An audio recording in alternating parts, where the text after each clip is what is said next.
धरती पर हर एक कण में भगवान।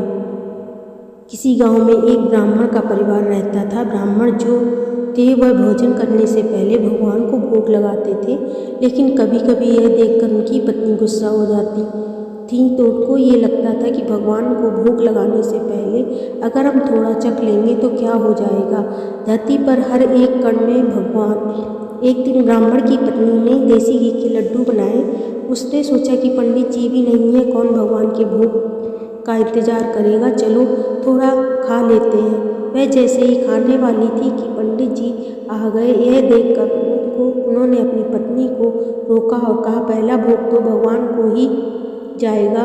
ब्राह्मण की बात सुनकर पत्नी नाराज हो गई और कहा, आप भगवान को भोग लगाने जा रहे हैं हो, लेकिन जब तक भगवान आकर खा न ले वापस नहीं आना। देखती हूँ पत्थर की मूर्ति कैसे खाना खाती है। अब ब्राह्मण भोग लगाने के लिए मंदिर पहुँच गए। भगवान को भोग लगाया, लेकिन भगवान खाने के लिए नहीं आए। यह सुनकर गांव के और कुछ लोग देखने के लिए आ गए कि चलो भगवान को देखते हैं। ब्राह्मण ने भगवान से मिन्नत किया कि इज्जत का सवाल है, आ जाइए, लेकिन वह नहीं आए। इन सब के बीच बहुत मक्खियाँ उनके लड्डू के पास भले ही मंडराने लगी। उन्होंने उसे भी हटाया। थोड़ी देर बाद चींटियाँ भी आ गई, उसे भी हटाया। थोड़ी देर के बाद एक भिखारी आया। सोचा साय होने वाली है, लड्डू भी सुबह का बना है, भगवान भी नहीं आ रहे, चलो मैं ही खा लेता हूँ। इतने सारे लोग नज़ारा देखने को इकट्ठा हुए, सारा झंझट ही खत्म हो जाएगा।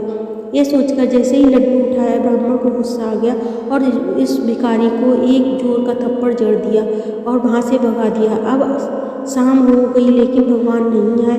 ब्राह्मण को गुस्सा आया, सारा लड्डू मंदिर के नीचे फेंक दिया और घर आ गए। धरती पर हर एक कण में भगवान। घर आते ही पत्नी ने खूब सुनाया। पंडित जी रात को भी भोजन नहीं किए, बस गुस्से में सोने गए। अब रात में ब्राह्मण को सपना आता है और सपने में वही भिखारी की शकल आदमी। वह बोलता है कि क्या पंडित, आज तो लड्डू का भोग बड़ी देर में मिला, लेकिन लड्डू बड़े स्वादिष्ट थे। उसने कहा, पंडित मैं आया था कभी मक्खी बनकर, कभी चींटी बनकर, फिर कभी भिखारी बनकर, लेकिन तुमने मुझे लड्डू नहीं खाने दिए। लेकिन अंत में ज़मीन में जो फेंक दिया था उसी को खाया, हालांकि थोड़ी मिट्टी भले लग गई थी। फिलहाल लड्डू बड़े स्वादिष्ट थे। इतने ब्राह्मण की आँख खुल गई। अब उन्हें एक बात समझ आ गई थी कि हर एक इंसान में भगवान है। धरती पर हर एक कण में भगवान का वास है। उसे समझ आ गया कि मानवता और इंसानियत से बढ़कर दुनिया में कुछ भी नहीं है। तो दोस्तों, कहानी आपको कैसी लगी?